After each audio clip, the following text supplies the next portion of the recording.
the nuns still lived up there, and there was just like religious stuff everywhere, like big statues of like Mary, but like people would always draw all over her face and shit, which is kind of funny. Wow. You know what I love about kids is that no matter where you go, they're the same. And if you just put something important in front of them, they're gonna fuck with it. And I think it's so funny. And everywhere you go, the reaction's the same from the establishment. It's like, I can't believe these kids would be so disrespectful. It's like, exactly. Oh my God. They gave Mary a Hitler mustache. Of course they did. You shouldn't have put it here. Yeah, I remember she was holding her hands out like that, and people would always like snap the hands off and stuff. Oh my God.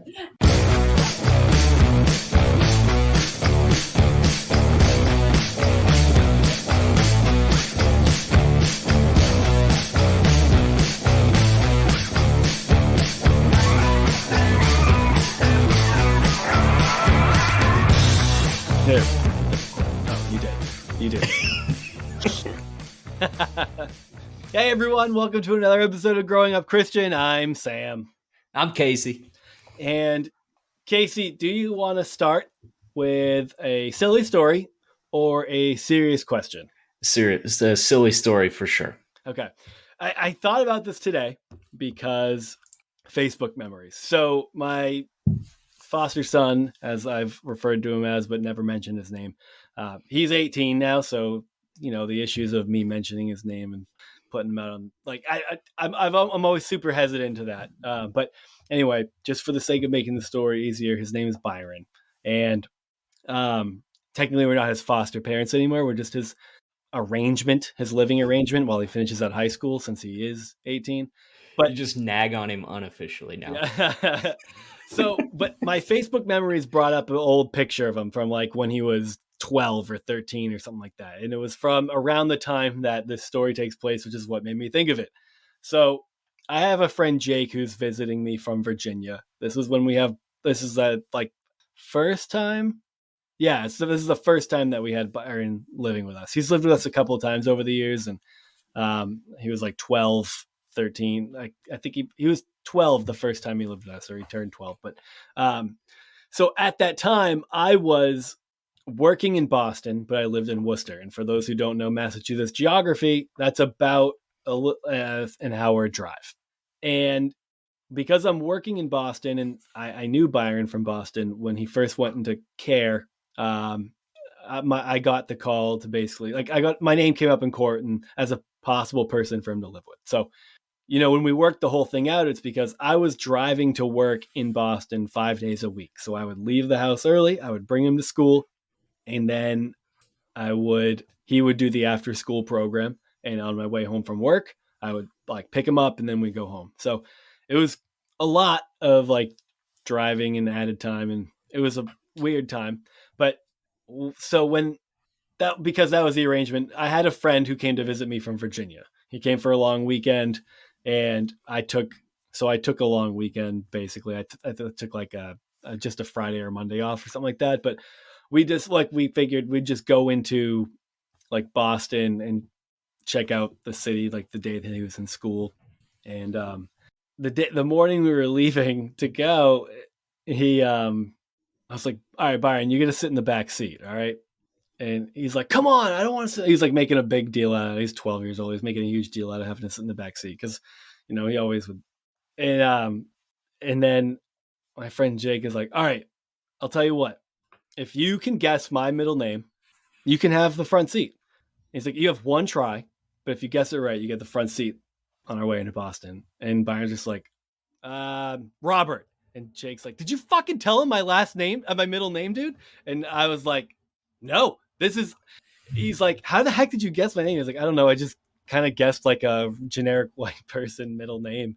I keep saying last name. He's like, I guess I guessed a generic like white person middle name. And I was like, out of all the names in the world to guess, out of a person he pretty much just met, he literally guessed his middle name. And my friend Jake was like, I guess I'm sitting in the back. So he sat in the back the entire drive in. He's like, I can't take that back. Like, so he literally guessed his name? He wasn't just messing with him? Like, Yeah, no, he actually on the first try actually guessed my friend's middle name. Him and I still talk about it to this day, and that was like 6 years ago. And it's like, I think it's so funny. One try, first try, it was just like, isn't it funny? Like, when you're a kid, stars aligned. That's the sort of thing. Like, he probably told all of his friends that he guessed this dude's middle name and stuff.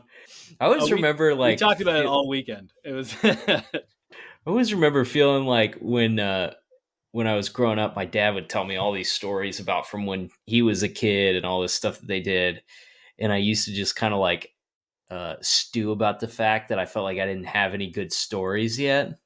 And then you get older and all this stuff happens and everything, but now I've told all of my growing up stories like 30 times to April.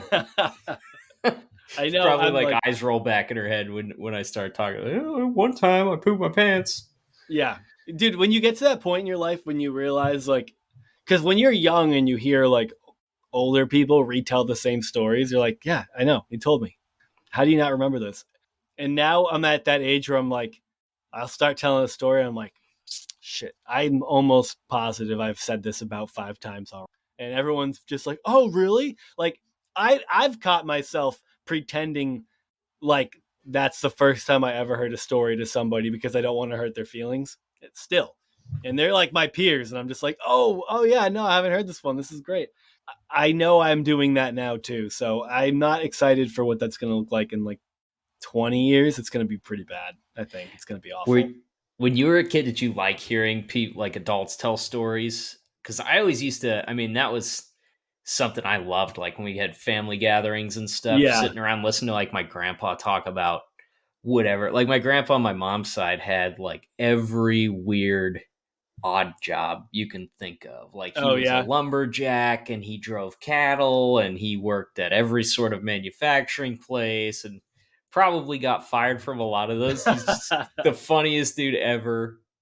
Hard worker and everything, but he was kind of haphazard. He'd always have like accidents and stuff like that.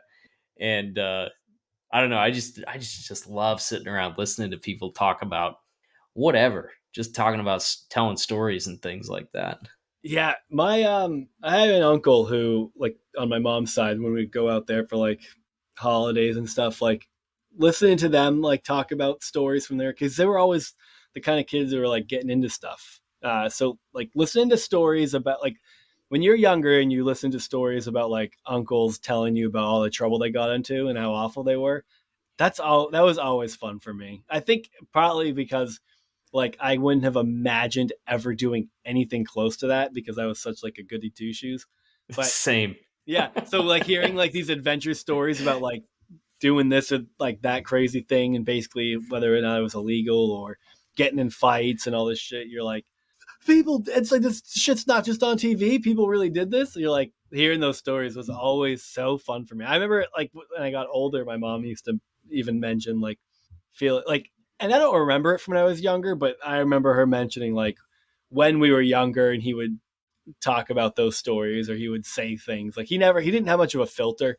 And her being like, okay, like that's tough, like doing family dinners there, because he would just say his piece, and it's like, hope we didn't remember it afterwards. But it is funny now that I'm getting older and I have kids that are younger and I hang out with my family, and you realize like kids probably mostly just don't hear grown-ups swear all that much. Like if it's not part of your common vernacular, like when I'm talking to my kids, I don't swear. Sometimes they're around and something happens and you drop something, or my dog is just a pain in the ass and you say shit to the dog or whatever. But like, so they occasionally hear you swear, but for the most part, like kids are insulated from it. So I'm like, I probably heard it all the time when I was younger, and my mom was probably like, oh, I don't want my kids hearing this. And we just missed it all. And the only reason I think that is because that's what happens generally with my kids too, because if they repeated all the words they'd hear, we'd be having more conversations about what words they're allowed to use at this point. Yeah, I'm sure that's tough ground to navigate. Yeah, it's weird trying to figure it out, because I don't want my kids to I don't really care. Like in high school, I had friends that would swear all the time when we were at their house and stuff.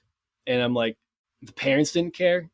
And then they went to school and they didn't say those words in class or at their teachers because they learned appropriate boundaries for things like that. Like, yeah. And that's more healthy to me. Is like at home, X, Y, Z. Like all life is learning how to like navigate different situations and what you can do in certain ones versus others, instead of pretending like it's like just this homogenous world we live in where everyone's supposed to act one way all the time. And I don't feel like I learned that nuance until a little bit later in life. I probably am still trying to navigate it. I'm like, I'll test it out in places and say something inappropriate and be like, nope, still trying to figure this one out. It's almost like I'm like on an autism spectrum. I'm not, but I'm just, that's what it's like growing up Christian, I guess, is it defaults you on some level of the spectrum.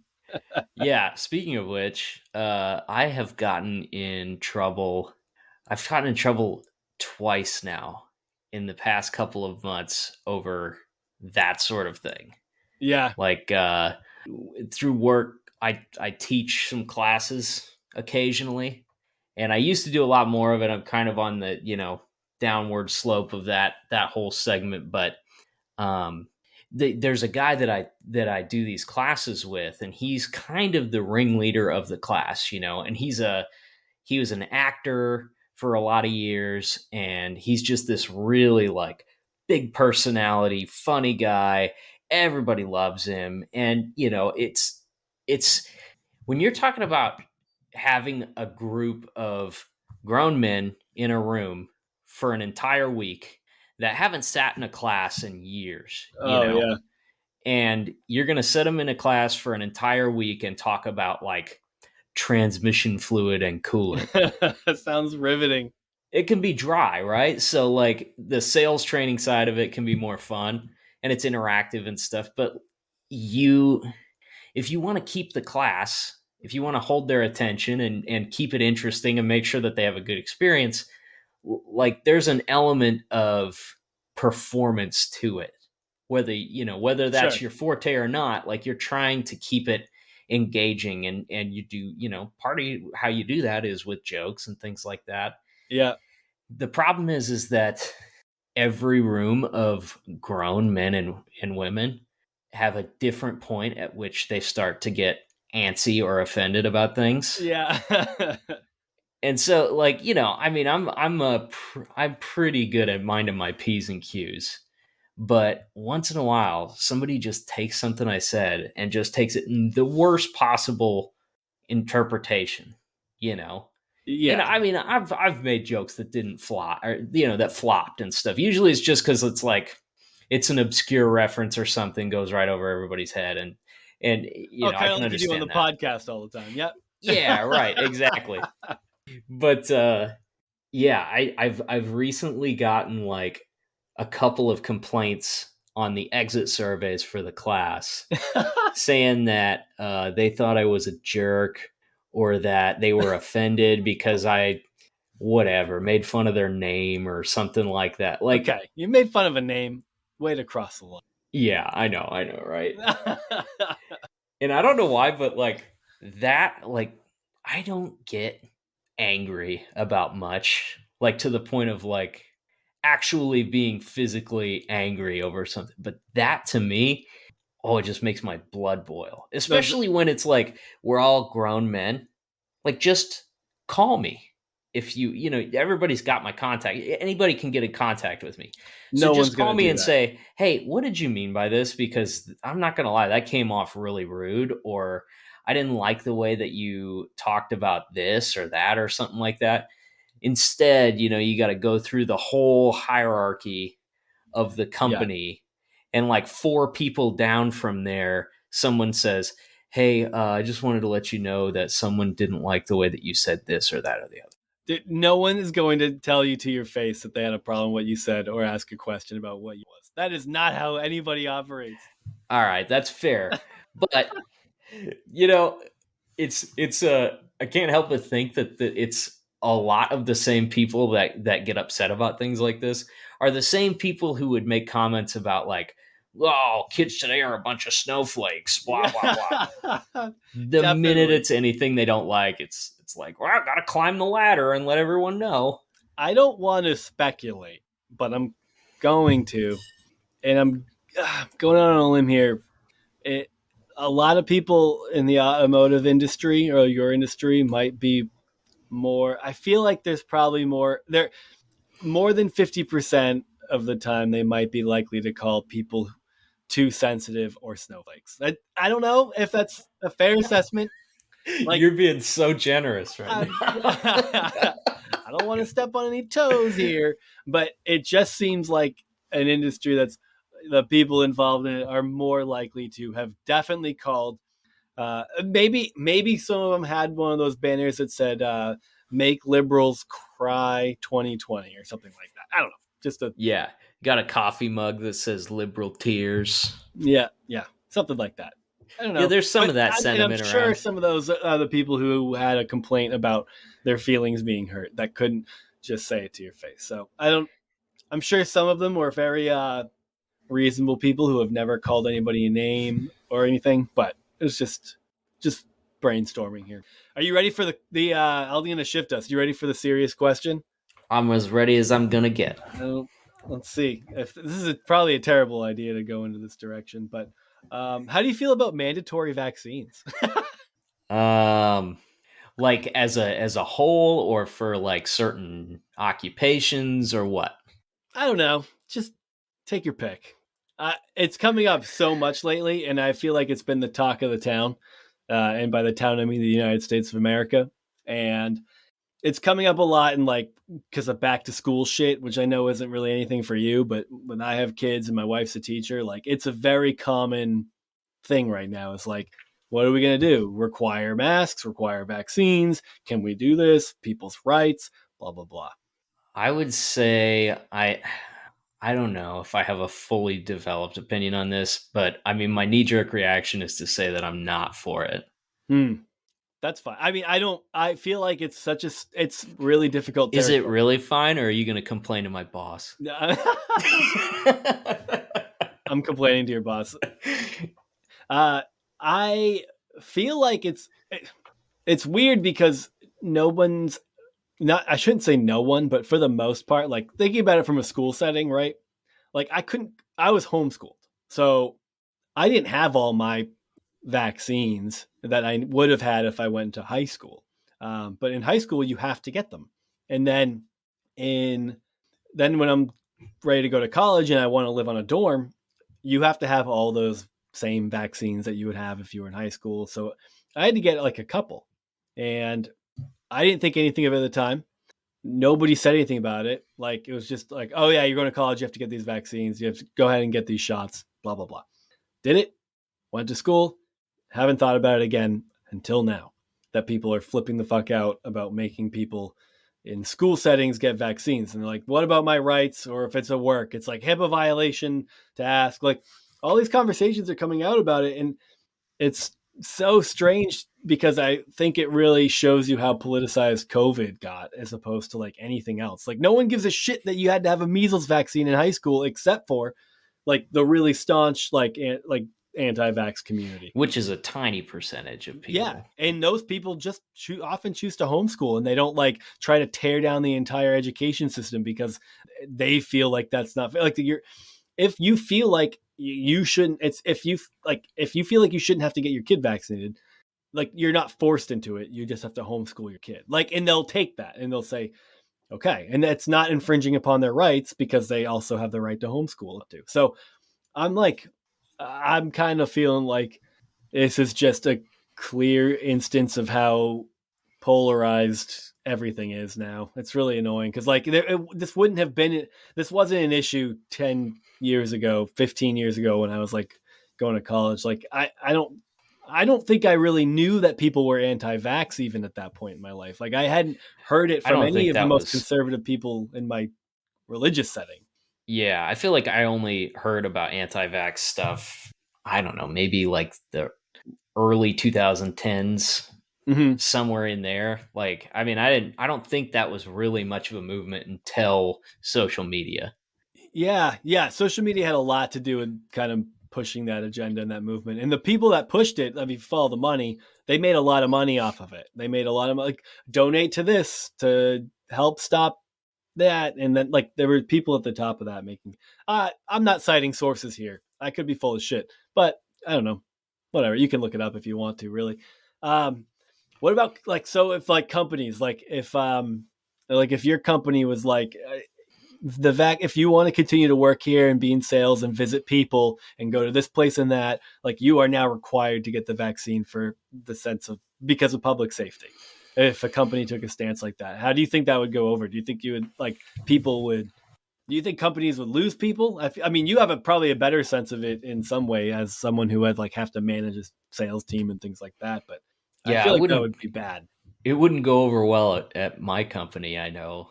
I mean, I'm vaccinated, and I don't know. I have a hard time with this deal because it is like super politicized. Yeah, and I don't think that that's one side or the other's fault. I mean, I feel like it's bad behavior on both because it was definitely used as a tool against the Trump reelection effort, COVID as a whole, and I'm fine with the result.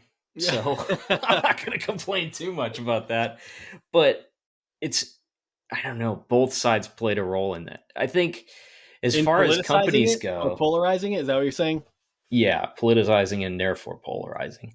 I think from a company standpoint, it comes down to like, can you do your job and work, in the capacity that your company needs you to without infringing on other people's rights? Because I've seen a lot of like back and forth about nurses being forced to get vaccinated on Facebook and stuff. Yeah, some people that I know or used to know, are talking about it, and they're, in large part very opposed to forcing nurses and medical staff to get vaccinated. But how can you as a medical practitioner, how can you do your job in close proximity with people who may not want to be, I mean, I'm not how do you do sure. that without like upsetting or endangering people that feel that that's a really important thing and that you should have gotten vaccinated and stuff? And I don't know, man. It's a hard question to answer.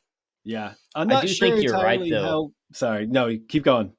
Well, I do think you're right though that like I don't know where, like, why is this now such a point of contention? When obviously like, okay, so my dad and his family were in a big flood when he was a kid. And it was like, it was in Rapid City, South Dakota, I think in the late 70s. But basically like it was catastrophic and took out a bunch of homes and really, destroyed, a large portion of that community and stuff like that. And afterwards, I mean, the Army or the National Guard came in to help manage it and help people and rescue people and dig corpses out of mud and stuff like that. And they all had to line up, and they had those big air gun, you walk like they use in military settings where they just like ka-chunk, and you get, 6 different inoculations at once because you're literally standing in sewage water. Oh my God. And that's awful.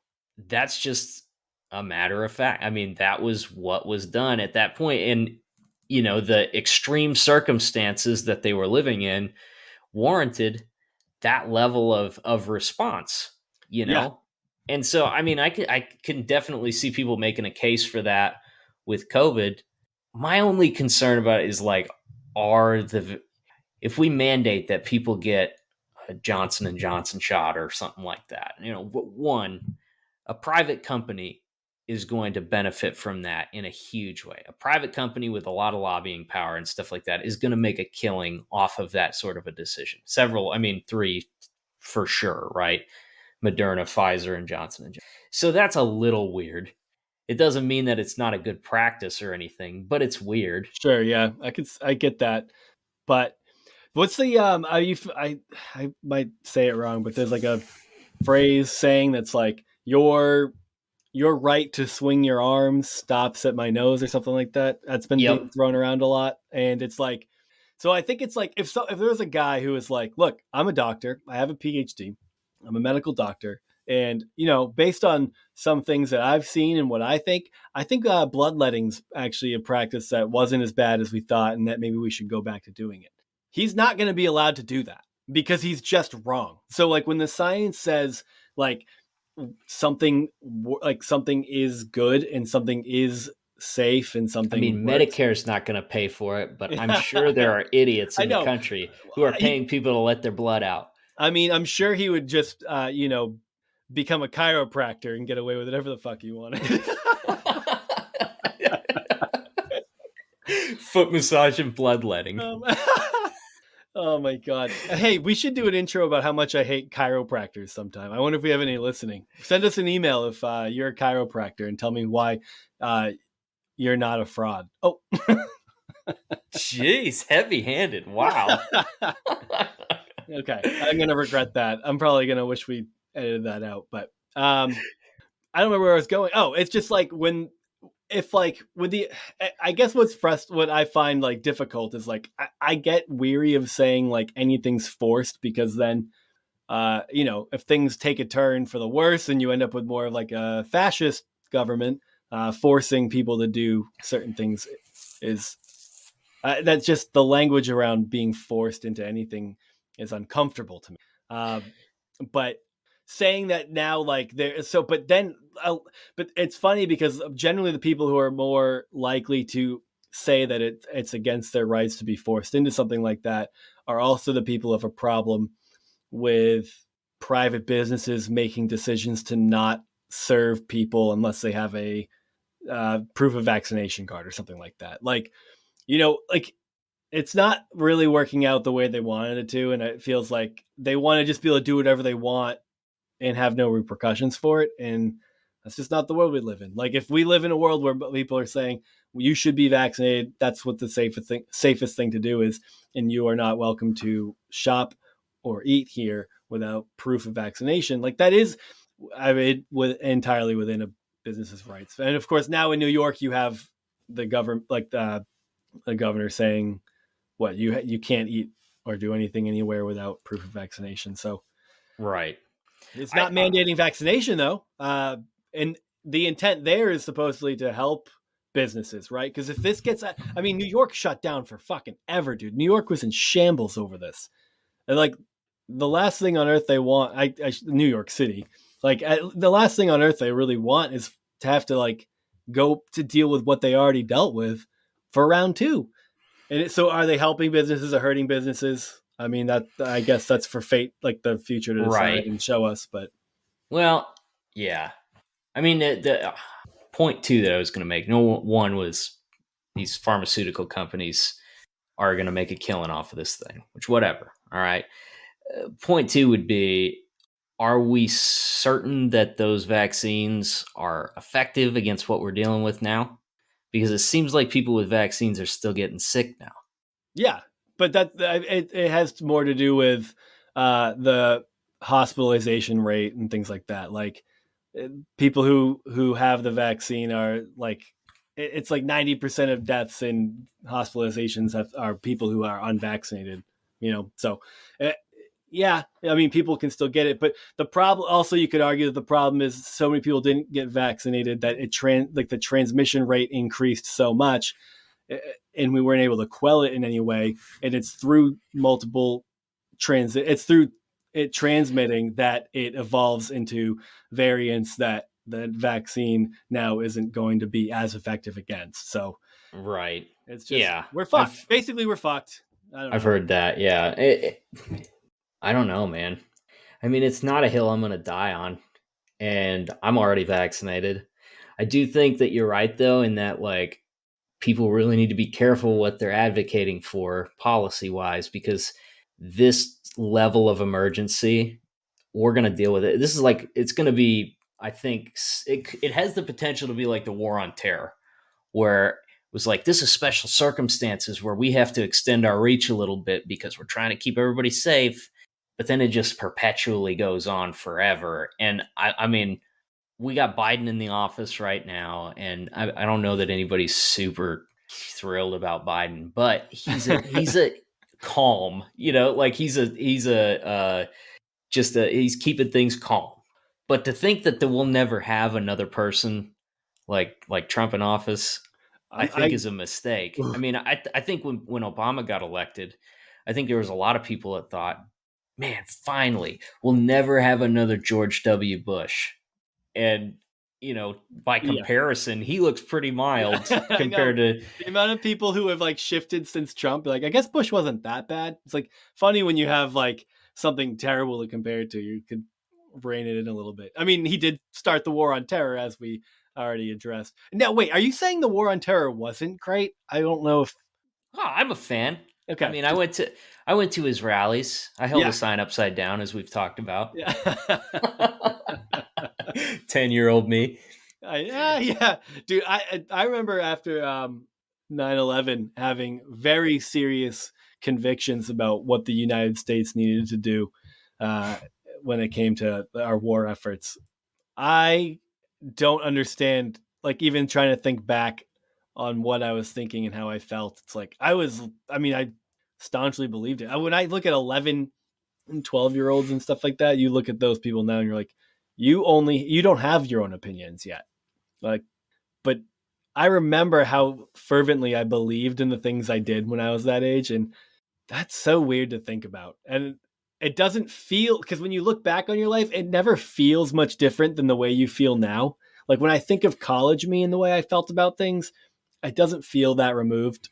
And then in high school, and then like whatever your convictions are, like at the time you fervently believe them. And man, nothing has made me hold opinions in an open hand, like being wrong about everything at every single point in my life all the time, entirely, right. Up until now. I'm like, God damn it, I was wrong about everything all for so long. And I tried to convert people to my wrongness on things.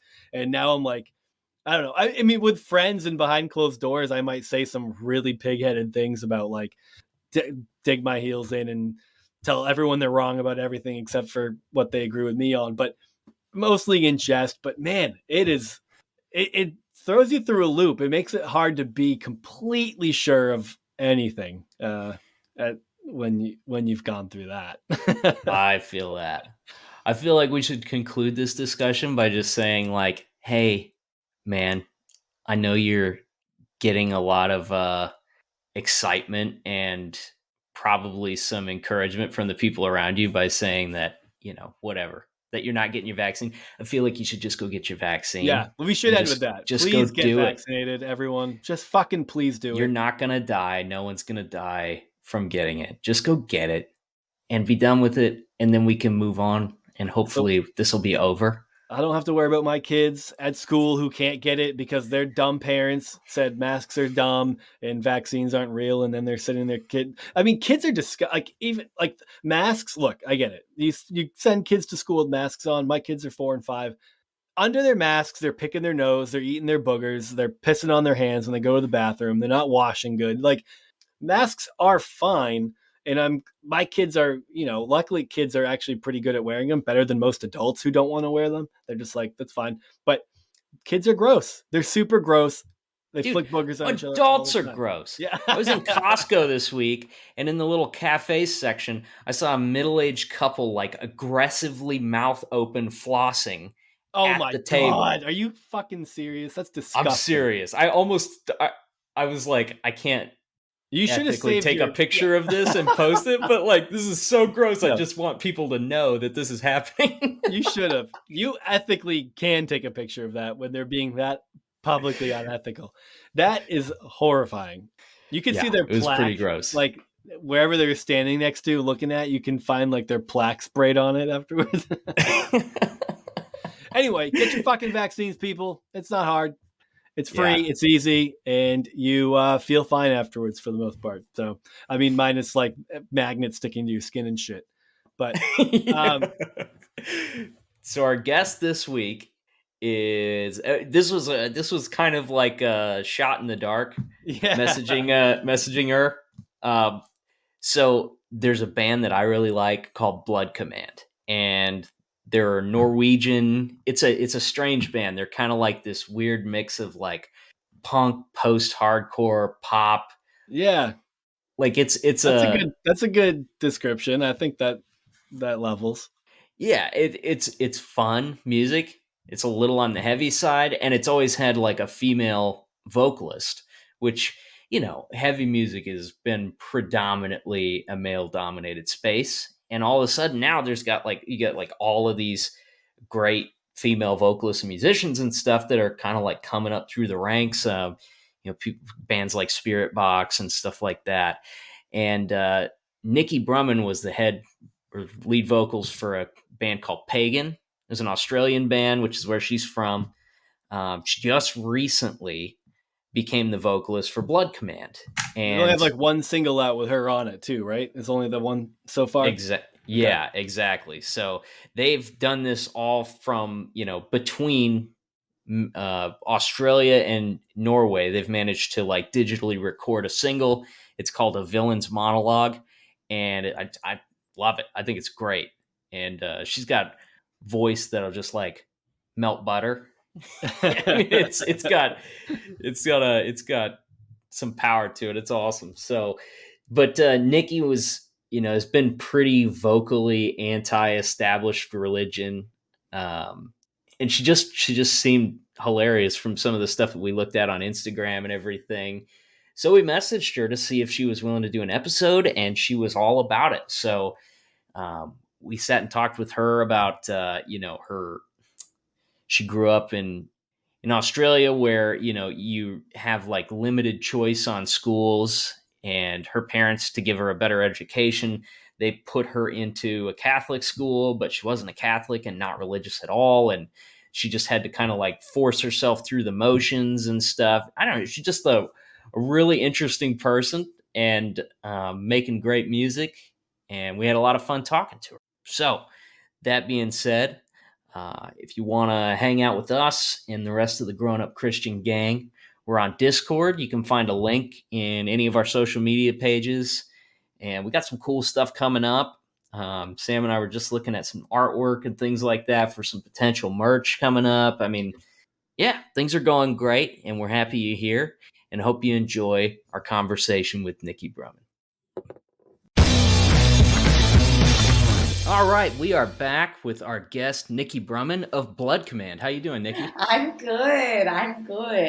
In lockdown in Melbourne, but other than that, I'm great. How are you going? We are, like my closest neighbor is like 2 miles away. So even if we were in lockdown, I don't feel like it would affect me. Casey pretty much lives in lockdown anyway, just generally. Hermit. Yeah, so you'd be totally fine doing this then.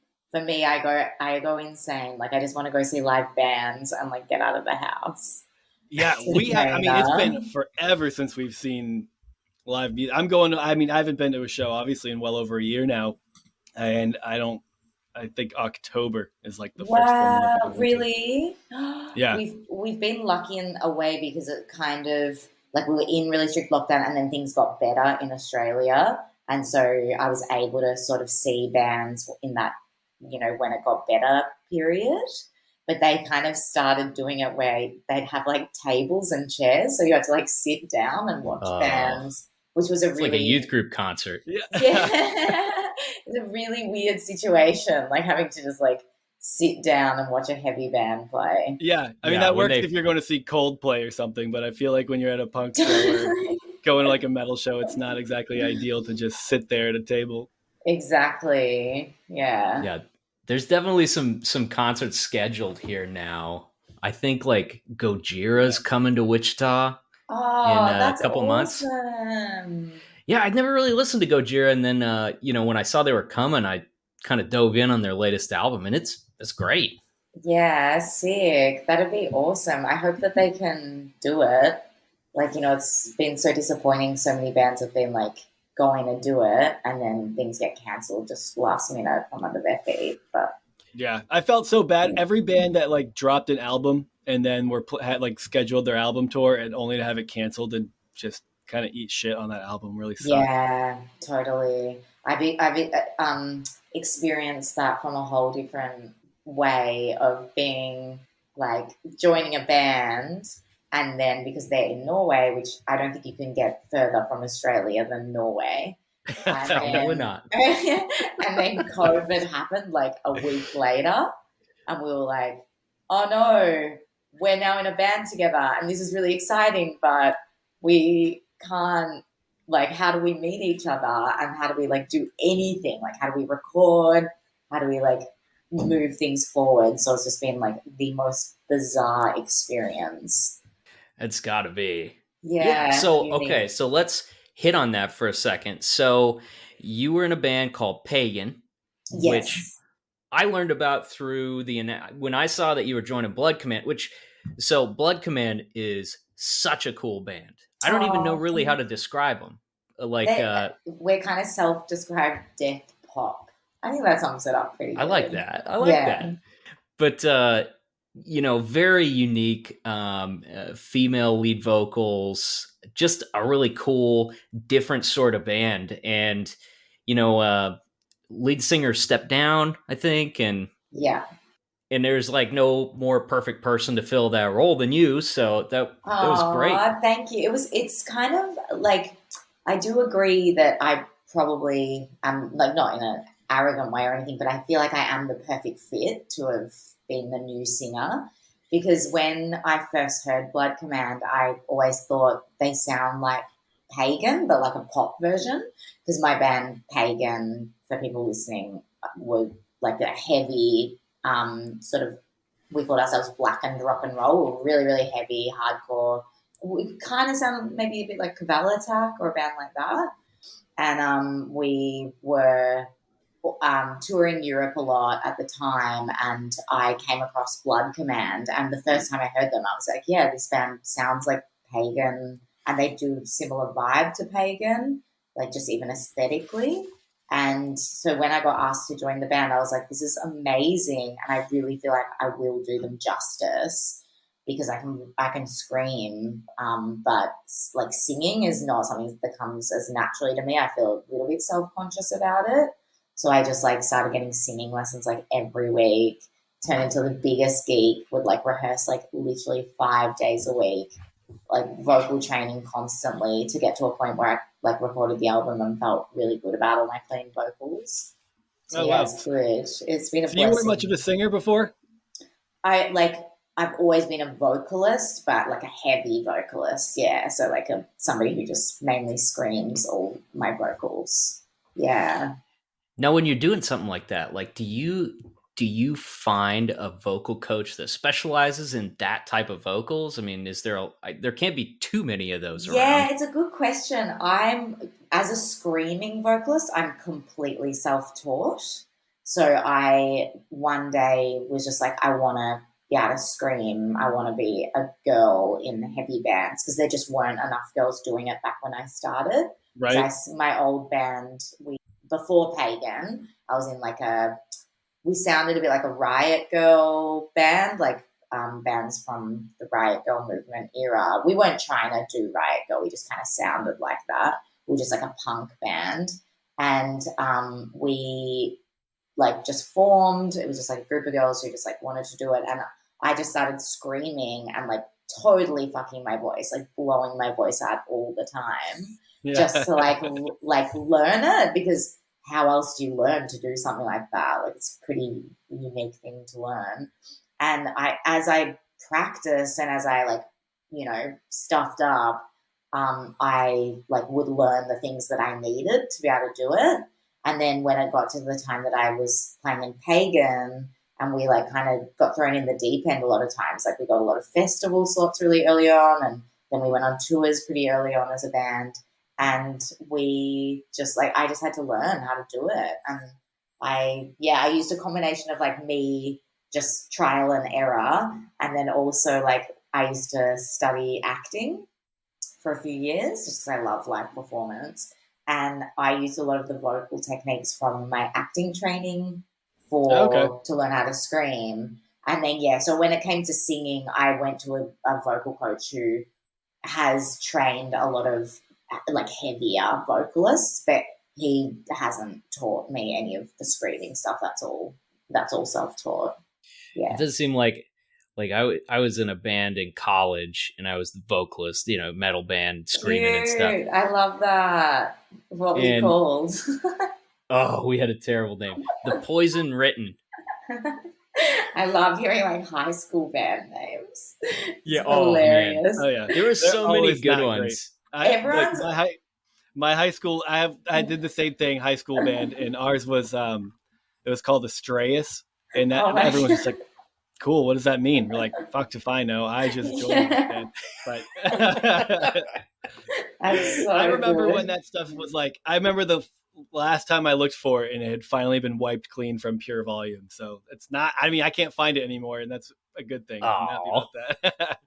I love that. And there's all these like punk bands in Australia, and for some reason everyone always uses the name Damaged Goods. Like it's such a standard thing. I'm like, the worst name ever. Yeah. Dude, I'm trying to think of like some of the ones. I remember our first show, we played with a band called The Bullet That Killed Kennedy. It's just like, at the time we were That's like, oh, that's different. No, like, oh. I mean, that scene was always trying to come up with, I feel like that like metal scene over in the US at least they were always trying to come up with like long and just totally strange names. That was a thing like in the like early 2000s. Yeah, exactly.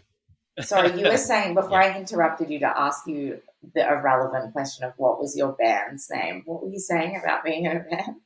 I just remember like, you know, it's when you're thinking about it and you're in a controlled environment, like you can kind of keep your composure and scream in a way that's like not so rough on your throat, but like 100%. If you did shows and stuff, it just sounded like by the end, it sounded like you were just like squeezing a bag of gravel. Yeah. You know? I actually really agree with that. Like live, there is a technique I use so that I'm not actually like screaming at full volume. But when I'm recording, like I have to like actually scream properly. Otherwise it sounds so shit. Like you can hear it when a vocalist is faking it or when a vocalist actually is screaming properly. And it just sounds so much better when you do it properly. But still, somehow I never lose my voice. I've never lost my voice from screaming. That's great. Just got strong chords. Yeah. It's like just lucky, I guess. What got you into heavier music? I feel like everyone has like those I mean, I don't know if it was like local or if like I know how the scene was working in the US as far as like when metal started taking on a more it kind of hit a mainstream. Like you went from being like a kid who was different for liking it to feeling like I mean, every band was just like you buy them at like a Hot Topic or something like that. I 100% agree with that, and I had a similar experience. I grew up in a place in Victoria in Australia called Mornington, and Mornington is like a smallish town, and it's like a coastal town, so it's like really beautiful. It's like known for like its beaches. So I grew up right near the beach. And growing up there, it was like really like middle class, whitewash.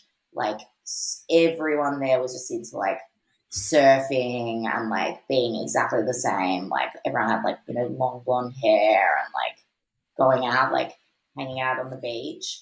And I have an identical twin sister, and me and my twin, we were just like always the outcasts. We were outcasts of like our family. We were a bit of outcasts in school. We had friends, but like we were always just different to them. Like, you know, when you get to like your teen years and people want to like go to beach parties and drink and like experience all that. You know, I wanted to do that, but I always wanted to like listen to like different music. And with her, like me and her, we just, when we were about 13, we just discovered punk music. And we just like we had to share a bedroom because my family didn't have much money and they didn't have rooms in their house. So my twin sister and I always shared a room, and we would just like lock ourselves in our room and listen to like so many different punk records. We slowly got into like really heavy metal, and like it was so great because we would like share music with each other. And yeah, just like having that and having her and having like our own little world, it just really started to make us question like, you know, definitely religion, because I was going to a religious high school, like Catholic high school. Catholicism is very big in Australia. I think it's from like the Irish convicts way back when. So it's like definitely the most exciting sect of Christianity. Do you think? No, it's so boring. It's the most boring. It's so boring. And the weirdest thing about it is my mum and dad, like my dad was baptized when he was young because my dad was Slovenian. So Slovenian's like small Eastern European place, but not many people know it for some reason. Oh, actually, you guys would know what Slovenia is because Melania Trump is Slovenian. Yeah, which is like worst. That's right. The worst famous person to be Slovenian. Like, it's a shame. We love her. Sorry, she's the best. Some people thought so. I hate her. Oh my god. Anyway. It's so nice to be able to look towards the White House and see just like this picture of a biblical happy marriage. Exactly. That's what I love about them. Such great role models. Yeah. No, just a happy, normal, healthy, fully functioning relationship. Exactly. And just a president who's so great. Nobody's trapped. Nobody's crying for help to get out. Oh my god! Just as God intended. Our Prime Minister in Australia is like no better than Trump, though. Yeah, we've heard some stories. Why not? But it's hard to know. Like, I feel like one of the things that's tough to know about. I mean, I guess every country, it's kind of hard to really know what's going on in the country. You're not living there; you're just hearing what's going on with their government from various news sources, but. It seems like there are some similarities between what's going on over in Australia in the government and with the Prime Minister as we've kind of been experiencing over here the past 5-6 years. Yeah, it's just, just from a personal viewpoint, it's just super frustrating in our country that like the only thing that they care about is sport. So like the hypocrisy of like having like an AFL match with like 50,000 people being able to attend like literally 2 weeks ago, and someone in the crowd had COVID, and then like so it started like this whole thing again. Whereas they're not allowing any live venues to like have any kind of music. Like why are they allowing football match? Like we have like the AFL, which is like a massive football thing in Australia. Why are they allowing the AFL to go ahead and not like a Metallica concert? Like, what's the difference? Seriously, right? That's crazy. They had the Australian Open, which is like the tennis tournament. It's like a really world famous tennis tournament that happens in Melbourne. They were like flying Serena Williams over, or like Nadal or any of those big players. Why are they flying them over? Why not? Like honestly, like why couldn't they fly over a band to play a big arena show? It's literally no difference. Yeah, it's that's just, wild. And they just favour that, and as well as that, our Prime Minister is also like an evangelical Christian psychopath. That's our kin. That's the cloth we're cut from. Is the that's an export, and you're welcome. Oh my god! So did you grow up in like a cult? So that's a fun word, and it's not. It's not. Sorry, I hope that's not offensive. No, it's not. Okay, I mean, you take this wherever you want, and you say whatever you want. We're not worried about that. I'm also like each to their own. With like just saying as a precursor, if whatever people want to believe in, you believe in it, and I will never ever judge somebody for what they believe in. It's just when they try to force their belief on other people. Yeah, which is also part of what like it. Is the forced aspect of it. I mean, I wouldn't say it was a cult. Like, it's really not a cult in the way that I grew up in it. Like, because everyone I know who's left it hasn't, like, their families didn't. Well, some people did, but that's an individual problem. As a whole, people aren't like excommunicated. Relationships aren't too damaged. Sometimes there's like that level of disappointment, but overall, like, it's hard to call it a cult because you can. At least some people within evangelicalism are part of something that's more cult-like. My personal experience in it was not like that. It was most of the time no one talks about it. Like everyone in my family and my in-laws and everyone that I know who's still deeply part of it. I mean, they know that I'm even doing this, which was to just talk about what my experience with it was like and how I look at it now. And it just doesn't even come up in conversation. Everyone just kind of pretends like this doesn't exist. And we don't even like broach the subject. We might mostly ignore like religious sentiments in conversation. How is evangelical Christianity different from regular Christianity? Well, it's regular Christianity. Are you talking Catholicism, essentially? Pardon? What's regular Christianity? Are you talking like Catholicism, like the Catholic Church? Yeah, I guess so. But I feel like you can be Catholic and you can be Christian. Yeah. But I don't even understand the difference between that. I just feel like maybe Catholic has like the more like boring church services. Maybe. It's like I think here, like, so evangelicalism here is probably a little different than it is other places. Like here, it takes on a really weird, like, nationalistic flavor. Where it's like God, guns, and Donald Trump.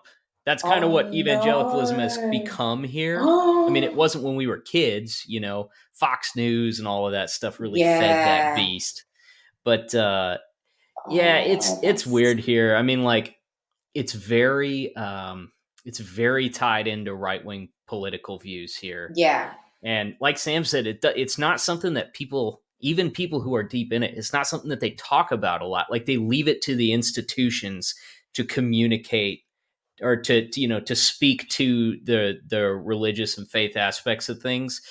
But political stuff is constant. It's just always a talking point.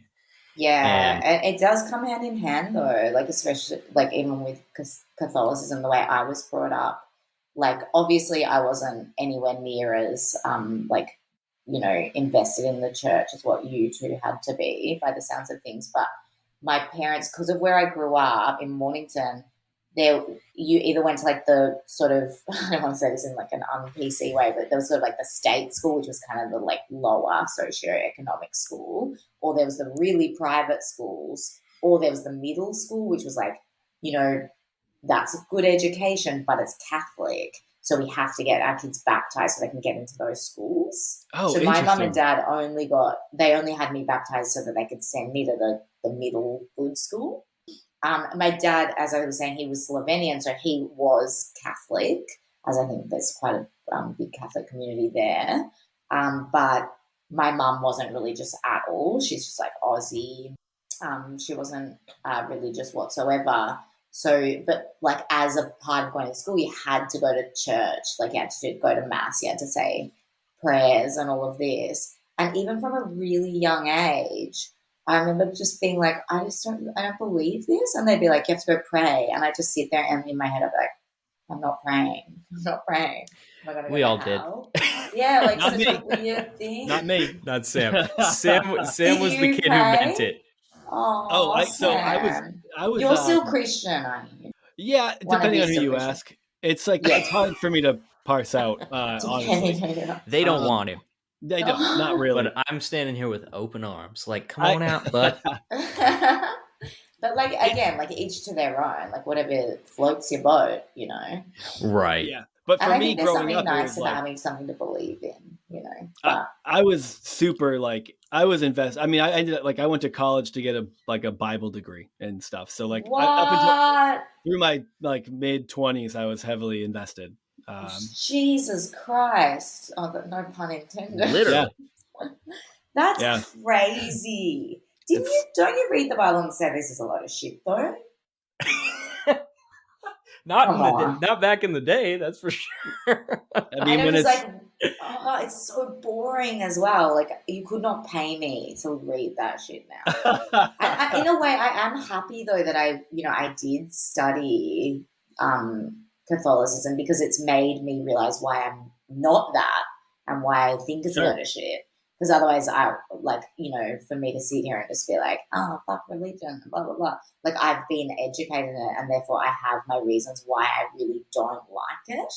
And a big, big, big reason for me is, like, how, number one, really, really sexist church. Like even just going to mass, clearly like women are just like, you know, seen and not fucking heard. And second, like the homophobia surrounding the church, and that's just absolute no for me. Any kind of prejudice or bigotry is just absolute no in my books. And third, in Australia, there's a really dark undercurrent of priests and pedophilia, and there's been a lot of stuff that's come forward lately that's just really scary and disgusting, and that, you know, everyone's like, the church money, like people are being paid off to not say things, and you know. So that's a global Catholic policy then. I think so. I mean, you know, I wouldn't know in America, but I would guess it would be. Oh, yeah. It blew up here a number of years ago. I mean, when you're talking about like priests being like, relocated to new churches just because. Always relocating to, you know. It's awful. Institutionally, it's been a problem. And of course, now within Catholicism, you have like this hierarchy, right? It's a high church. So that, I mean, everything really is built up from like wherever you go, I could go to some local Catholic church in my town, and that person's reporting to someone who's reporting to someone, and you take that up the chain, and eventually that person's reporting to Rome and then to the bishop, to the Pope.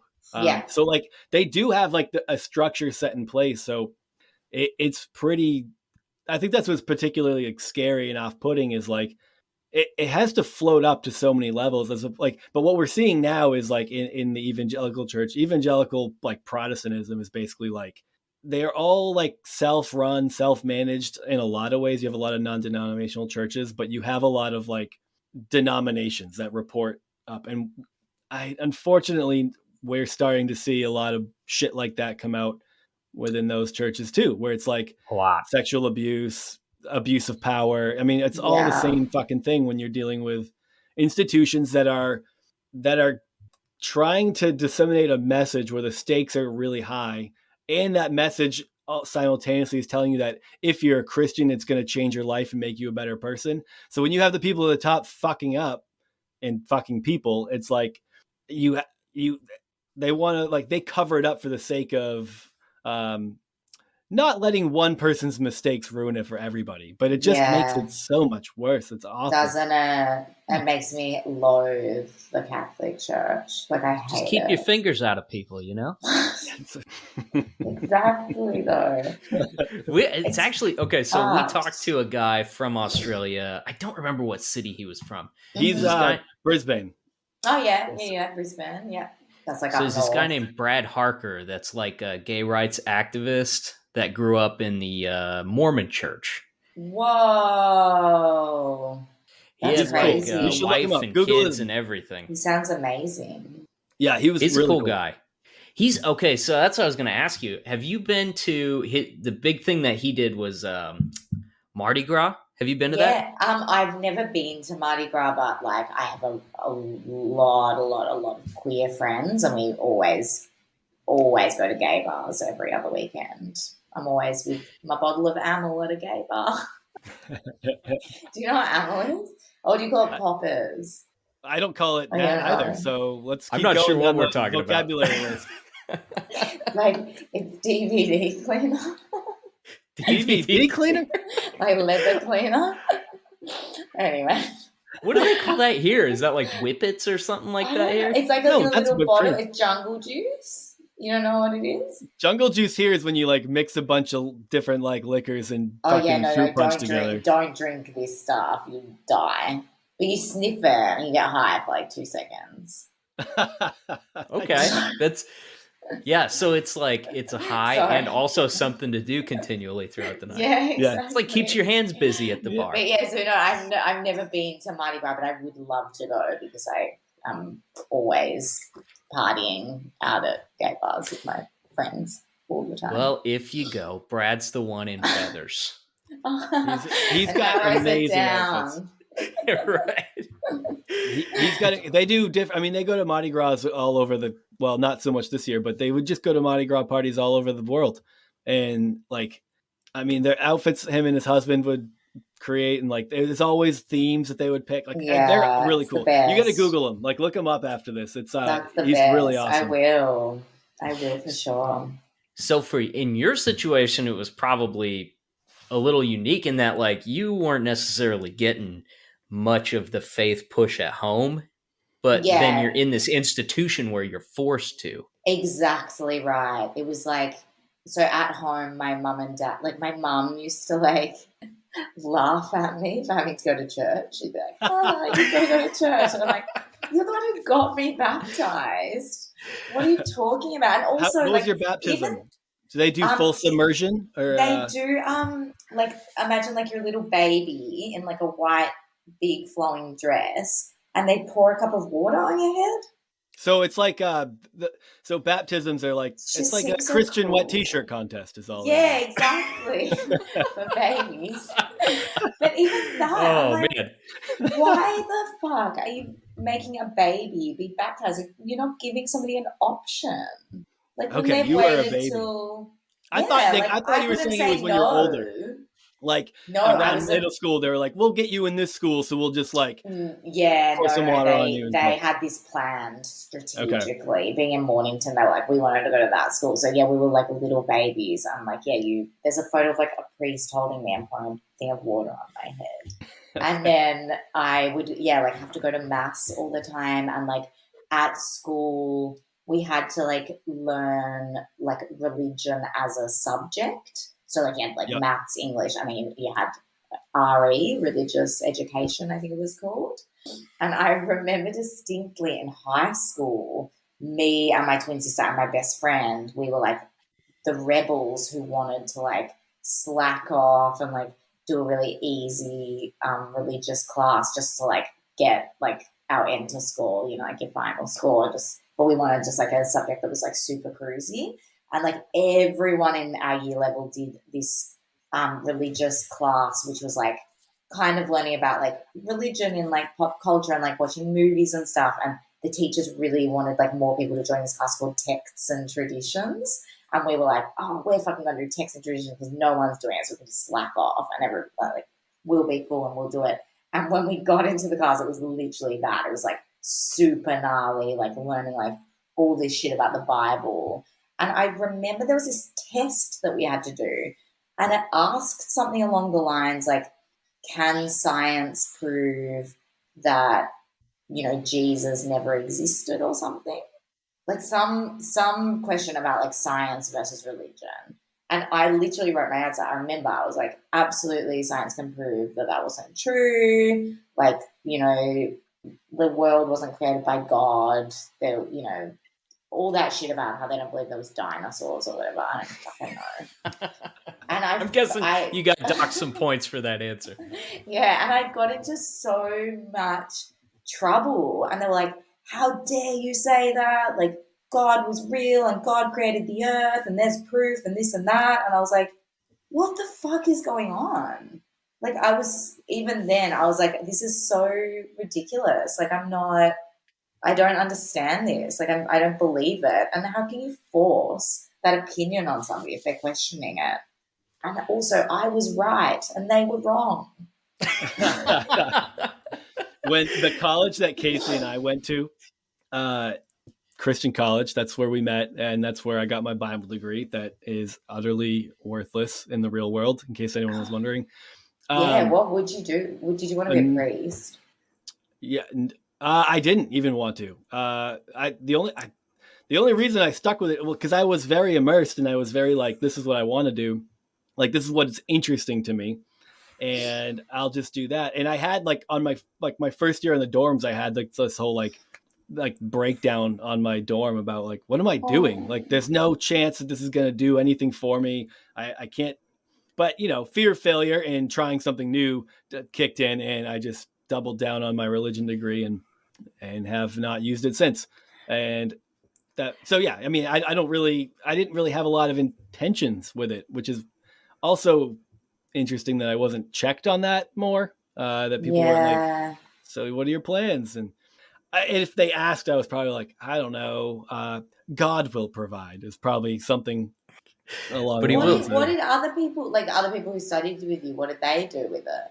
Most of them were trying to be pastors and yeah. Okay, is a pastor's like a priest kind of? Yeah, but for not Catholics, it's like it's like, yeah. I mean, you could really, I could just be like, I want to be a pastor, and I could just go start a church. And if I made it trendy and cool enough, I could probably sucker some people into doing it. Whoa. Yeah. I'd go to your church. Provided there's snacks. So you finished it and then you just did nothing with the Bible degree?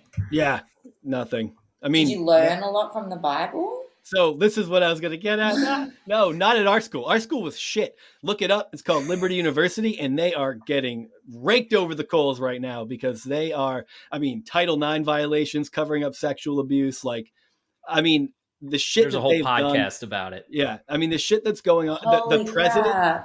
The president who's like, I'm a good Christian guy, was like, he had like, him and his wife had this relationship with some pool boy where he would just videotape him fucking his wife. And it just got like, shady business deals, profiting off of a nonprofit. It's really fucked up. So that's what's going on there. And that's where we graduated from. And it's really embarrassing to put that on a resume. He was tied at the hip to Trump. Oh, yeah. Oh, so of course it ended that way then. Yeah. But so the school we went to, just kind of going back to what you were saying about what you were taught, we're talking a college, right? We had to take a class called Creation Studies, and it was all about how the world was created. This shit. Yeah. You would have 6 literal days. 6 literal days in college. They say that there weren't dinosaurs. Or am I tripping? There's segments that believe that. Our school didn't endorse that, but like there's some wacky theories. Like my school growing up, because I went to a Christian school like most of my undergrad and or whatever you call it, elementary, junior high school. And my school taught that the earth was like 6,000 years old. Yep. And that it was originally surrounded by a canopy of water that kept it at a perfect temperature for things growing and stuff, and that's how dinosaurs could exist. And then when Noah's Ark happened, the water canopy fell and flooded the earth and killed all the dinosaurs. This was in my school. I actually taught you that. Yes. You said like yours was a religion class. Like mine, the religion part was in every class. Everything. Everything was based around it. Your science class, your social studies, your history, math and English. Oh yeah. That is fucked. We had a similar vibe, not so religious, but with like the way that they explained that like Australia started, because like we're obviously when the first fleet came to Australia, they were from like Europe, like from like the UK, and they came and they completely took over Australia, which already had our Indigenous people who were on the land. But like Europeans are pretty good at that. Yeah, and it's absolutely disgusting what they did to our First Nations people, and like it's just horrific and not okay the way that First Nations people were treated in our country. This is their land. Like I'm speaking right now on stolen land. And they, in school, they just like washed over that so much and just spoke about how Captain Cook was this great person who founded Australia, and just, there was very little Indigenous education. And it's so wrong when you think about, you're teaching these little kids that they don't grow up to think, hang on, wait a minute, like we live on stolen land. Like we should acknowledge this, and there is more acknowledgement now, which is great. Like it's really coming to the forefront now, but growing up, it was not like that. And they were just teaching little kids like, oh, this is how Australia started.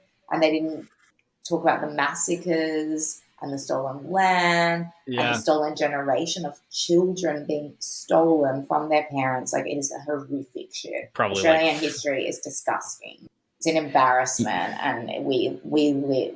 I'm talking on stolen land right now, and I acknowledge my elders past, present, and emerging, and that's how we all should be, because the way these people have been treated is disgraceful, and they need to teach us in schools. Just like they need to stop teaching that the world was whatever they were telling you, that it was in the warm water or something. In a water bubble. We're living in a bubble. Yeah, we actually, in my school books, we actually did the Native Americans a service by bringing them the gospel. So, they actually owe us a debt of gratitude. That's how my school framed that are left, it. Of course. Now, correct me if I'm wrong. Didn't the native population of Madagascar, weren't they completely wiped out? Oh my God, I don't know. But that's disgusting. I was just listening to a podcast, but I should talk to. I mean, I'm secondhand information, but so your school was it? Surprise me. Was there a high percentage of the kids at your school that were like you? They were just there because their parents wanted them there, or did you have a lot of true believers? A bit of a mixed bag. Not nowhere near as hardcore as your school, by the sounds of it. But his school also had 20 people in it, so 40. 20. What? Really? Oh my God! It's more than my school. My school kindergarten through 12th grade. Oh my God, that's so cute. That's tiny. It feels cute now. Ours had a mixed bag of people who either believed in it or didn't, but everyone was to some extent brainwashed to be like, oh yeah, God is real. Like we'll go to, like we used to during school, sometimes we had to go to the church because the school had like a church or like a chapel connected to it, and we'd go to the chapel and there'd be a priest there and you'd all have to wait your turn and you'll have to go into the confession booth with the priest, and they'd be like, so what have you done wrong lately? And you'd have to like sit there and be like, sorry, Father. Yeah, there's a whole speech, and you're like, these are the sins. Forgive me, Father, for I've sinned. I've sinned, yeah. Yeah, it's all coming Not back even Catholic know that shit. It shows up in a lot of our movies. If there's a movie based in Boston, it's gonna have Catholic ties, like The Departed or some shit like that. Every time, right. Like usually, if it's dealing with something like The Departed, you probably go into the confessional and then shoot the priest in the head to the other side. I don't know. There's usually some element of violence going on if it's a Boston-based movie. What we've always talked about is like Catholicism is so boring. The only upside is that they get all of the horror movies. Yeah, they're all like Catholic tied. Totally. We got Boondock Saints. There were nuns and shit as well in my like primary school. Like nuns used to live like in the building, kind of. And yeah, we'd have to like say these like confessionals to the priest, and then I literally like would not be able to think of things I'd done wrong because I was kind of a good kid, and so I'd just make shit up, and I'd be like, "Oh, I got into a fight with my mum." And then they'd be so mean, and they'd be like, how dare you do that? And you'd get like totally chastised for like admitting like it was a lie anyway, but like saying that like you did something like remotely wrong. And then you'd have to sit there for like an hour on your knees and pray. And I was like, what the fuck? So they were like, so they literally just laid into you in the confessional? Yeah, it was really nasty. I thought that was a no-no. I thought like the confessional was so like, I thought you could walk into a confession and be like, I cheated on my wife, I beat my kids, I went to the strip club, and then they'd be like, all right, say this is a safe space. Yeah, and then it was the opposite. It was that's like insane. That's so bad, and depending how bad you were, that determined how many Hail Marys you had to say after your confession. So you'd have to like sit there and like say like 20 Hail Marys if you stole something from the canteen or whatever, you know. How much was it for fighting with your mom? I reckon I got like 40. And I didn't even, it was a made up fight. Yep. But yeah. Well, how much do you get for making shit up? You probably at least would have got 10 for making shit up, right? Did you ever try to go, just kidding? Yeah, I take it back. That was a lie. The next week you go in, you're like, I lied about getting in a fight with my mom. I'll just come clean on that. To be fair, you probably lied about how many Hail Marys you did too, didn't you? Yeah.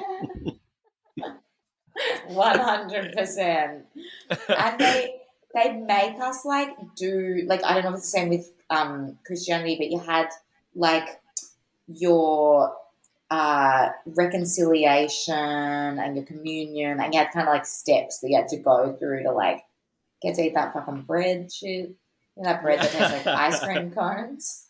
The wafer. It does taste like ice cream cones. But Your that cat was really is a big part of my upbringing. Like, oh my God, have you done your communion? Like growing up in Mornington, like it was a really, really big part of like being a kid. Like they made it a really big thing. So at that stage, like in my younger years, like not many people were questioning what was going on because you just thought this was a part of like becoming an adult, I suppose. Right. Yeah. It's almost like a bar mitzvah or something if you're Jewish. Like even if you're not, don't particularly care that much about it. A lot of my family was Catholic, and we would go to, like, I remember going to my cousin's first communion, or before that you have your confirmation or something like that, I think. Yeah, confirmation. That's the other one. That's the one. I went to a couple of like family confirmation parties, and then they would have their first communion, and it's like a whole big thing. But I always felt cheated because it was like I didn't get that, and my family would bring a card with money in it, and it's like I would have liked that. I would have liked the first. I would have liked the first communion. So you didn't have in your school. You didn't have none of that stuff. Well, no, because I was homeschooled. Do you guys do homeschooling in Australia? Some people do, but yeah. Oh, so you were homeschooled? Yeah, it was, and that's because the alternative was public school, and they would teach about evolution and not our Christian history, which isn't real. That's the pretend history that you get when you're Christian. Is that the dinosaurs didn't exist? No, it's more like it's a lot like what you were talking about, when the way that like the history we'll get is our forefathers came here to establish a Christian nation, and they came here to seek religious freedom, and they'll basically state that the whole purpose of this entire American experiment was to create something Christian. And the Holocaust didn't happen. Yeah, there are some Holocaust deniers. I had never met a Holocaust denier, to be clear. I don't think I have either. Is that not a thing there? The Holocaust didn't happen? Who says that? You guys don't have Holocaust deniers? There's like a growing group of people here that think that the Holocaust didn't happen. Oh my God, it's all propaganda. It's like you can sell any dumb viewpoint to a willing group of people right now. Yeah. Like the flat earthers. Yep. There's another good one. That's another fascinating one. But I'm like, I think those groups are very related. I feel like if you're in one, chances are you're in another. For sure. We can put the anti-vaxxers in there too, shall we? Yeah. Yep. I'm okay with that. We might drop a listener or two, but after that, was the Sorry. Were the nuns like, were they nice? Because I feel like I hear these stories about Catholic school and the nuns just being some of them being awful. Were they? Yeah, I never had a personal experience with any of the nuns. The priests for me were the really bad ones. They were really nasty. And I also just that whole thing, like being a nun or a priest, like again, each to their own. But come on, like you can't ever have sex with anybody again. Yeah, nobody wants that. I don't buy that. That's like feels like why we deal with so much shit. It's like that's the thing, and it's like they're so nasty to everyone. Give them a pass. Give it at least like hire them like a sex worker once a year. I mean, exactly. Because they don't let masturbate either. It's easier to repent from having sex with a sex worker once a year than it is from sexually assaulting somebody. I agree with you completely. If we're gonna repent of something, do that. The nuns weren't really there. They were just always like up in these convents. Like my old the school that I went to, the primary school that I went to was like a old nun convent. So the nuns still lived up there, and there was just like religious stuff everywhere, like big statues of like Mary, but like people would always draw all over her face. And shit, which is kind of funny. Wow.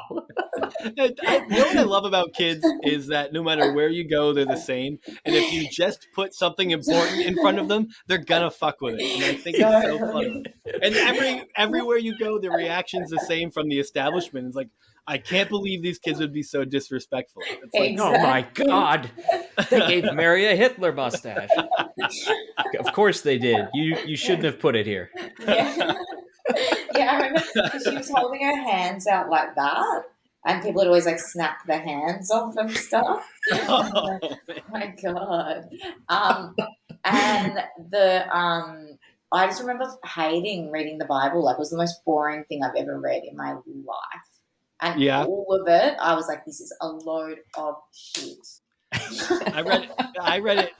I love this. This is fun for me because I read it intentionally. Like, I would go out. I would sit in my bed at night and read it. Like, would we have read the same Bible? The Catholic Bible has like the Apocrypha, which is like a few different books that are added into it. But otherwise, you're dealing. You guys with, get the bonus director's cut. Yeah, it's the director's cut. But like it's basically the Lord of the Rings that goes for 5 hours, it goes for 3 hours. Exactly. It's exactly that. But it's still like the Hebrew Bible, and then like the Christian New Testament, and then the Catholic Bible had the Apocrypha, which was like Maccabees and the Book of Wisdom and a bunch of others that I don't know because wasn't required. It wasn't required reading for us Protestants. I haven't read it in years, but is it like one bloke tells his side of the story and then the other dude tells his side of the story? So, some of it. Don't they have like your descriptions of it? So like Luke will be like, this happened, and then David will be like, this actually happened, and then they kind of tell like their sides of the story. Sure, there's a lot. It's weird. I mean, it's hard to explain because almost every book was written by different people, and then there were like editors and redactors that put together stories that were told. Like, it's not like they just wrote these stories down. Yeah. No one just wrote these down. They were stories that were told for generations that eventually got written down. And then they weren't, after they were written down by various people, then they would like, you would have editors and redactors like bring multiple traditions and stories together and squish them in. It's not like the cut and dry piece of literature that you or I. It sounds like you too. That they didn't teach us that. Yeah, we weren't. But so that's why I actually still pay attention to it, is because I actually find it very interesting in the way that you look at. It's kind of like it's almost like a 3,000-year-old history of the way that people have perceived God, their place in the world, and how they interpret their relationship to others over 3,000 years. And I think that's interesting. And I think that if you approach it that way, there's something it's something you can glean from it. I don't think it's required, and that needs to matter to anybody that doesn't. It's like in the same way as like reading the Odyssey. Yeah. In some ways. No, I hear. I get that. And like, you know, as I've said, like, if people believe in God, then cool, they can believe in God. It's not offending me. It's just like, don't fucking try and tell me it's real. And don't let us. It's like, it's not cool to, like, you know, use that as an excuse to take a boat to a new country and kill everybody who lived there before you. Exactly. Maybe not. One thing we used to always have to do in primary school was like, we had to do like reenactments of like Jesus being like hung on the cross. Like, I think about it, that's really like weird. Like, that's whack. Like, getting little kids to like dress up as Jesus and carry a giant cross, and then like tell them he was murdered to the cross. Sins. Yeah, this is because of you. You're like talking to a 6-year-old. And like, do you see what you did? You did this. Dude, Christian cosplay is so weird. Yeah, Christian cosplay. That's exactly like what it was.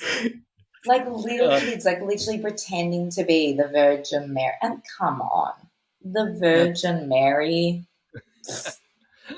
I was unintentionally the Virgin Mary for most of my life. We were both the virgins. Oh my God. Yeah, I didn't even think of that. I get to be the virgin. We thought about it a lot. Are you both married? Can I ask, are you both married? And still virgins. Yeah. No, you're not. As the Lord decreed. Are you? We get to jerk off once a month. Like, you're both married. So when you got married, that was the first time you ever had sex? For both. Yep. Yeah. We made it. We did it. It would have been pretty bad the first time then. It was a lot. There was a lot of buildup, that's for sure. Okay, so it lasts about 2 seconds is what I'm getting, what I'm vibing. Yeah. Oh, yeah, for sure. We call that being a one-pump chump. Is what Yeah. That's so interesting. Oh my God, well, that's a big thing. I was 20. Yeah, you ask whatever you want. I was 22. How old 21. were you? Oh my God. It was 3 days after I turned 21. And so 12 years later, still married, 2 kids. Well, both of us too. Yeah, I mean, it worked out for us, but we have plenty of friends that got divorced a year and a half later when they realized they weren't. Yeah. Because some people, like, that's the thing as well. Like, some people you might find attractive, and then there's no sexual compatibility. Yeah, but that's completely and that's a normal. big thing where we came, like the world that we came from it's called purity culture, and it kind of like trashes a woman's sexuality for their entire life. So it's like, Don't have sex if you do your trash. If you do it's funny when you mentioned a band, like bands using the name Damaged Goods. That's what we called women who had sex before they were married. So oh my God. Yeah, it's a very sexist construct. It so messed up a lot of people. Yep. So then you're like, okay, you can't have sex and you can't be sexual, and then you get married, and now you just have to like open it, like just spread your legs for an animal to just attack, and then you're fucked. That's no it's really terrible. Life. Can I ask, are you allowed to use contraception? Yeah, Protestants don't have an issue with that. Catholics have an issue with that. Yeah, Catholics are very anti. Because I used to date a guy years ago, and he was from a very Catholic family. He grew up in like the country, like about 3 hours out of like the main city in Melbourne. And his family was super, super Catholic, and he was the youngest of 10 kids. Jesus. His parents didn't use pull out. What do you call them? Rubbers. Is that a sin too? I think pulling out's a sin too. What's a sin? I think pulling out's a sin too. I don't know. There's some groups that take it a long ways. Is it like bad to like do like gnarly sex positions and stuff, or is that like probably? I don't even know if they acknowledge that those exist. No. There was no talk of like I feel so sorry for people. Like, come on, that doesn't work out very good for most people. No, there's a lot of people. We might be the exception. We very both much so. Sam and I both only dated one person too. We married the first person that we were in a relationship with. That's so cute. How long were you together for before you got married? So I think we started dating when I was 17. Yeah. 17 to 20. So yeah, 3. That's a good amount of time. Yeah. I mean, it is, if you were like 30 and you married somebody at 34, it's definitely strange when you're getting married 3 days after you turn 21. People are like, you sure you want to do that? You're like, yeah, I know. Yeah. I mean, it worked out. But a lot of people who knew really didn't. Was the weddings really religious? Oh yeah. I look back on mine with a heavy degree of embarrassment. It was no like drinking, no dancing. No drinking. I love how this you would not have made it as an evangelical, I don't think. No. I can tell you one thing. I would have been the most damaged goods of all, if you get what I'm saying. I do like the idea, though, of like putting together some sort of a Kickstarter and sponsoring like a Nikki Brumen abridged Bible, where you just like you read a chapter and then you sum it up in one sentence, however you feel, and then we'll put out like the new Brumen Standard Edition. I love that. Perfect. I go straight to fucking hell where I belong. I have one more question about your school system. You said you have like, it sounds like your state school is like what our equivalent to public school, and then you said like, and then you're like, you have your middle like of the road, which is like your Catholic school, and then you have like a tier above that. What does that schools. Mean? The private Catholic school is it private school? Do you have to pay for the Catholic school, or you just have to be Catholic? No, you have to pay. Okay. But I don't know how it's different. The way I like the private schools are like the non-religious ones, but they're like so expensive. Like they're like the rich people, like the That's how elite go there. that's how the Catholics get you. They're like, we know most people can't afford that. We'll just Yes, compete, but at a lower cost, and then we'll just get all the middle exactly. That class must people be it. and That must be indoctrinate them. that's the draw card. Yeah, because my parents still paid school fees, but it wasn't like super expensive to go there. Okay. But it was still like a nice school. Like it was like looked really nice. You had to wear like What's a the appeal? uniform. Like, so for in the U.S., the appeal of a religious institution, as far as school goes, is for like religious parents. But your parents really weren't, and it wasn't that important to them. So, like, as your state schools, just like, do they really consider that a poor education? Yeah, and just like a bit more rough as well, which is just really judgmental and stupid. Because I have heaps of friends who went to public schools and they're fine. Interesting. But yeah, I think the draw card for them was like, oh, it's a nice school and they have to wear a uniform and they'll, get the best kind of education. And yeah, they'll have to go to church all the time and that's fine. And yeah, that'll make you a better person. Yeah. Someday, if they study hard, they'll be a deathpop vocalist. Yeah. Yes. When did you like hit the road with music? As in like when did I start going on tour?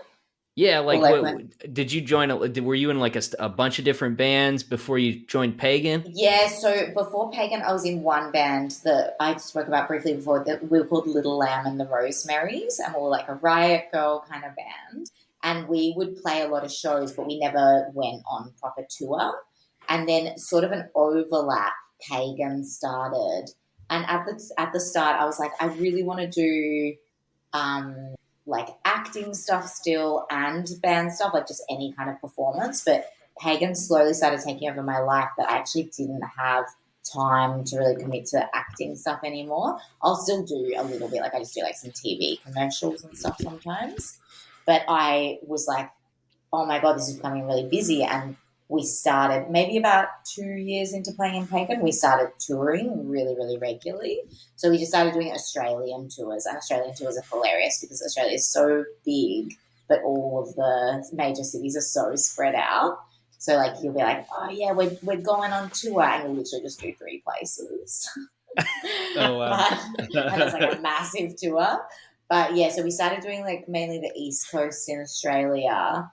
And then we got an offer to like go to the UK and Europe, and things really started picking up, and like we did like really well over there. Like even our first tour was fucking amazing. Like we were selling out shows and like people really enjoyed it, and like we'd make like heaps on merch. It was just like we'd never seen people go that crazy before. So in Australia, people, they're kind of cool. Like they don't really, it takes a lot for them to like really get into the band. Whereas in Europe, like you just like step on stage and people are like going nuts, like jumping off the stage, like buying like thousands of euros worth of merch. Like it's so fucking sick. Wow. And even the tour life in Europe is the best. Like the venues, they get funding for like to like look after bands when they come to their venue. So they like cook meals for you. They like give you like, so like you rock up, you've got like a fridge of like the best fucking German beers, and then your rider. So like we'd always have like red wine and like, some kind of like spirit, like whiskey or something. And then you've got like, I'm talking like plates and plates are full of like salads and like vegan meat or real meat and cheeses and stuff like that. And then, you're sitting there going, cool, this is like what we're going to eat tonight. And then they're like, oh, dinner's coming. And then they make you like a whole hot meal as well. God damn. Like they're so hospitable. I mean, playing in the UK is exactly like playing in Australia. They're like, here's 2 drink cards, enjoy. But like playing in Europe is so amazing. And like, as well, just the experience from living in Australia, you get in the car, you're in the car for a couple of hours and you're in a new country. Like it's just mind-blowingly cool, you know? Yeah, and so, like, we went back to Europe a couple of times, and then sadly the guys in my band, they just weren't feeling it anymore. They kind of wanted to commit to other things in their life, and they split up, and it was just a really bad time to break up because we were kind of on the cusp of doing bigger things. Yeah, you know, and like everyone was super shocked. I mean, in hindsight, I'm stoked we broke up. But at the time, I was absolutely devastated because it had kind of become my identity as well, being in that band. Yeah. Like, I was really, which is kind of a dangerous game to play, I always say now, like, everything I did, even like everything I posted on social media, my whole identity was being in a band, like everything I had to look forward to. And then when I lost the band, I felt like I had nothing. Just rudderless. Yeah, 2 weeks after Pagan broke up, nobody knew we'd broken up. We broke up probably like September 2019, and we didn't make the announcement until January 2020. Okay. And like it would have been August 2019, because 2 weeks later, my dad died. And so, like, I just lost the band. Sorry. And then I lost my dad, and my mum was terminally ill with ovarian cancer. And then oh my God. A few months later, I got the offer to join Blood Command. And while it was amazing, I was just, like, going through, like, all these big changes in my life. And my mum died a few months after that. So my mum, really freaky, my mum died 1 day short of my dad's 1 year anniversary of his death. Like, oh my God. Time. Wow. Yeah. So, and my boyfriend who I was living with at the time broke up with me about 3 months before my mum died. Really nice guy. And yeah, so I just like all this like trauma and loss. And and it sounds really cheesy, but like it really is true. The one good thing was Blood Command, and it like is just so beautiful. Like I say to Ingvar, the guitarist who like poached me, I say to him, I'm like, you literally saved my life. Like without him, I would have very, very, very likely been incredibly depressed and who knows what. I was incredibly suicidal. And then with Blood Command, like it gave me hope again. It gave me something to look forward to. I guess, like going full circle, maybe that's how some people are about religion, you know? It gives them hope, gives them something to believe in, whatever. That's like me with Blood Command. Like it gave me that. It gave me something to live for. And it's just like a beautiful thing. Like we always say like we saved each other because he was also really depressed at the time and really unhappy with the band and stuff. And then we've found this new thing to like help each other. And it's really awesome. Wow. And neither of you considered accepting Jesus Christ as your personal Lord and Savior? Fuck no. I'm sorry. I know. He's always there with open arms. You know? Yeah. Man, that's like sensory overload though. That's so many things all at once. I feel like I just like blurted that out at both of you, like, holy shit. No, that's huge. Just what can't happened. Imagine. Yeah, it was really, really, really the worst time of my entire life. I can say that with certainty. But it's given me this resilience I never thought I had, and it also made me realize what I wanted out of life. So the minute that Ingvar, like he tried messaging me on Instagram, but I'm really terrible at checking that out box on Instagram, which is probably where you guys messaged me originally, and I probably took days to get back to you because I never check it, just because I get like people writing random shit in there and I just can't be bothered with it sometimes. And he'd messaged me on there and I never replied to him. So he like found me on Facebook and was like, hey, I've been trying to get in touch with you, but you're impossible to get in touch with. I have a proposition. And the minute he was like, will you be the new singer of Blood Command? I was like, yes. Like I didn't even pause. I was like, yes, this is what I want. And then it made me like so driven to like learn all the songs and make the album the best fucking thing it can possibly be. Like I'm so proud that I used that grief to like make something really good for myself. Yeah, so I was like, absolutely. I'm going to turn my life around. I'm going to make it fucking good and I'm going to be stoked with life. And, you know, I have my bad days, don't get me wrong, but Blood Command, it showed me what I really, really want. And I'm so stoked and so privileged to be able to be doing it too, and that my life has been able to be turned around. That's amazing. Man, by the time you're able to actually like get together with them in person, hit the road, you guys are going to be like ready to stomp on the gas, I'm sure, too. I know. Exactly. Have you been able to like physically connect with them? Like, you haven't been together all of you at once at all? Wow. We've done like Zoom or Skype, like calls like that, but we've never met. Wow. Yeah. So was he a fan of Pagan? Is that how? He was a really big fan of Pagan. Weirdly, I was interviewed for, I don't know if you guys know, it's called Kerrang. It's like a heavy music magazine. So we're interviewed for Kerrang. Look, I was interviewed for Kerrang when I was in Pagan, and they asked me my top 5 songs of 2018, I think. And Casey, I think you said you love Cult Drugs. Love Cult Drugs. Yeah, Blood Command's album from 2017. So I was listening to Cult Drugs at the moment, and I put the title track, Cult Drugs, I put that as one of the top 5 songs in this Kerrang article. And I wrote in it where, it's funny, we're kind of like a heavy version of Blood Command. I love this band, blah, blah, blah. And Ingvar read the article and he was like, who's Pagan from Melbourne, Australia? What the fuck? And he checked us out, and he's told me that the day he checked us out, he goes, why isn't this girl singing for Blood Command? She's the voice I want. So the minute he heard the Pagan had split up, he was like, we want you.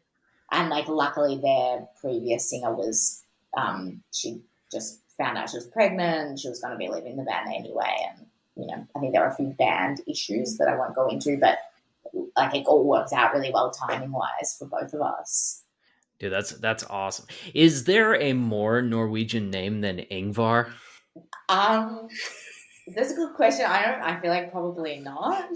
That's what I conjure in my head. Like, if I hear Ingvar, I'm like, oh, I imagine him eating some sort of pickled fish on a boat.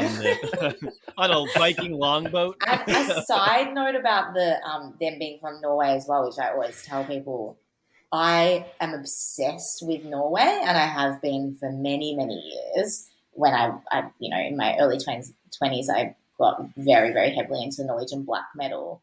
And when I was, I think, 22 or 23, so that pretty much to this day, 10 years ago, like maybe give or take 3 or 4 weeks, so 10 years ago, in 2011, I went to Norway and I did my own like black metal tour.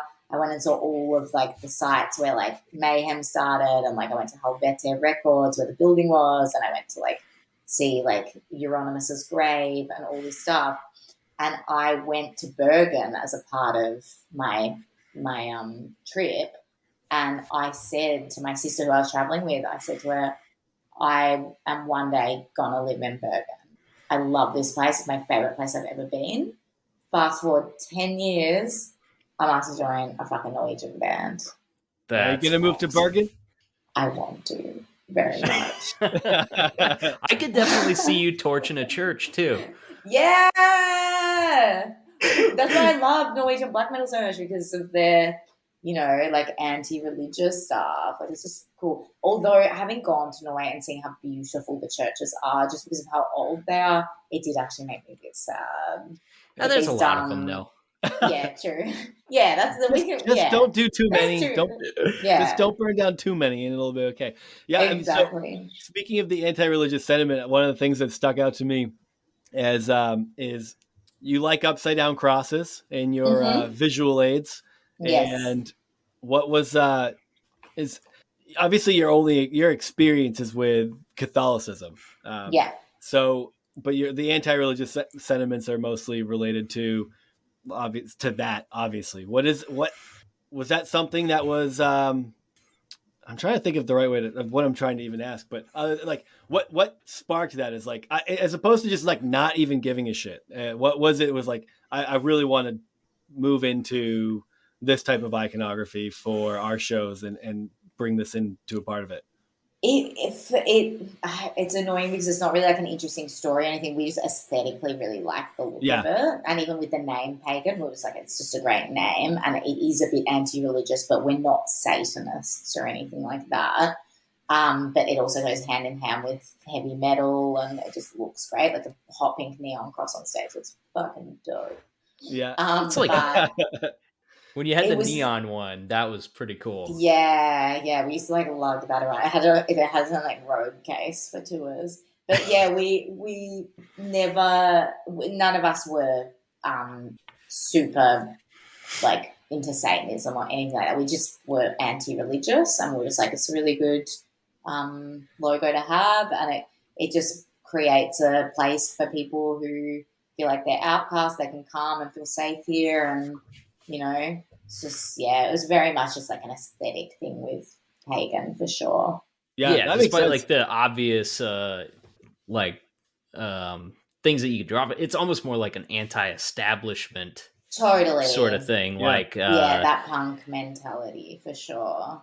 Overturning sacred institutions. Exactly, but also like having some knowledge in Catholicism, I also think it's fucking stupid. So I do like to take the piss. So it's fun to like irk. It's fun to just flip symbols and use them to irk the people that use them. I can see, especially that punk mentality of like, just burn it all down, burn everything down, like exactly.